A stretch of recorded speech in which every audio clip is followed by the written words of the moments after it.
¿Qué tal? Hoy vamos a explorar algo fascinante, el poder del foco. Y créanme, es todo un viaje. Arrancamos desde nuestro mundo más íntimo, el interior, para luego ver cómo nos conectamos con los demás y finalmente, cómo entendemos los grandes sistemas que nos rodean. Vamos a descubrir cómo una simple decisión, la de dónde ponemos nuestra atención, puede ser la diferencia, entre el fracaso total y la genialidad. A ver, pensemos en esa situación. ¿Les ha pasado? Un momento de muchísima presión, donde una habilidad que dominamos, que hemos practicado mil veces, de repente, se esfuma, nos abandona. ¿Por qué pasa algo así? Bueno, la respuesta está en ese equilibrio tan delicado y a veces hasta traicionero de nuestra atención. Para entender bien de qué va este fenómeno, vamos a un caso real, uno súper dramático. Hablemos de Lolo Jones, en los Juegos Olímpicos de Beijing 2008. Imaginen la escena.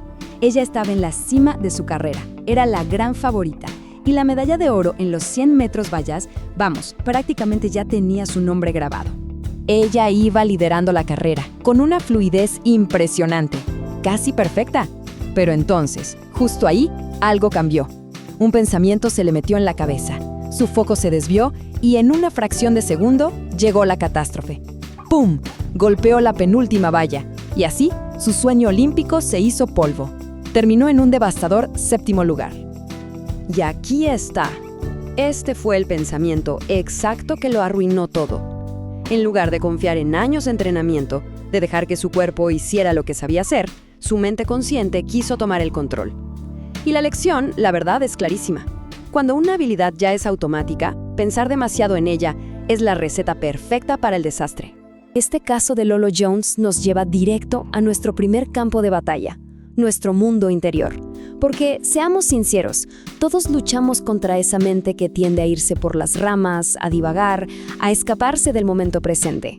Aldous Huxley, el escritor, imaginó una solución súper ingeniosa para esto en su novela La Isla. ¿Saben qué hizo? Se imaginó unos loros entrenados que volaban por todas partes gritando «aquí y ahora», como un recordatorio constante para volver al presente. ¡Qué buena metáfora del mindfulness, de la atención plena! Y es que esta es la dualidad con la que vivimos, ¿no? Por un lado, tenemos esta capacidad increíble de viajar con la mente en el tiempo. Es una ventaja evolutiva brutal que nos permite planificar, aprender.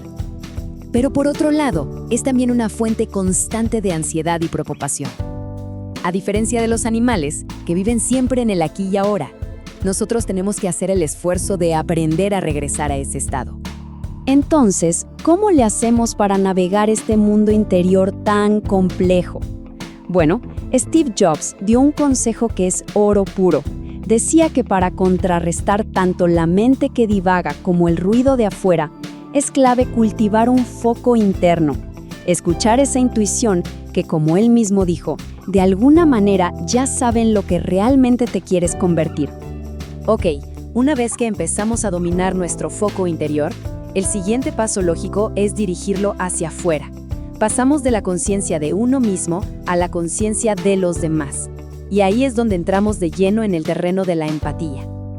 Pero, ojo, vamos a hablar de un tipo de empatía muy específico, la empatía cognitiva.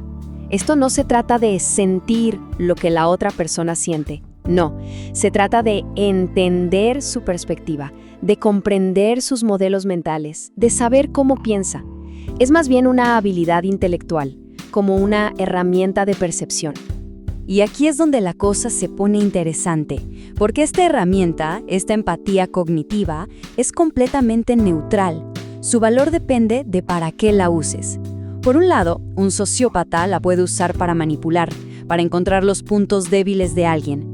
Pero por el otro extremo, un médico, en una crisis, la usa para mantener la calma y actuar, para salvar una vida sin dejarse arrastrar por la angustia del paciente. Es la misma habilidad, pero con resultados totalmente opuestos. Hay un ejemplo que ilustra esto de una forma brutal. La historia de un médico voluntario en Haití, justo después del terremoto. Imagínense, rodeado de un horror que ni podemos concebir, él y su equipo lograron desconectarse del sufrimiento emocional para concentrarse en una sola cosa: hacer su trabajo. Y lo increíble es que en medio de todo ese caos, Él encontró una extraña sensación de paz, de calma, al estar sirviendo. Bueno, ya viajamos del yo a los otros. Pero ahora, ¿qué pasa cuando esos otros no son una o dos personas, sino cientos, miles o hasta millones? Pues para eso necesitamos hacer un zoom hacia afuera una vez más y llegar a lo que se llama la visión del sistema.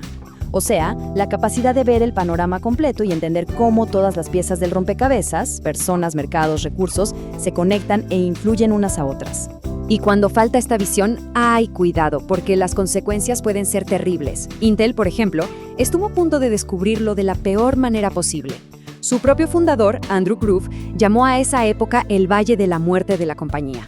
Así de grave fue. ¿Qué pasó? Pues que la dirección de Intel estaba pero tan enfocada en su propio éxito, en su propio ombligo, que se volvió sorda a las señales que venían de afuera. Sus propios vendedores les decían a gritos que el mercado estaba cambiando, que venían chips japoneses mucho más baratos.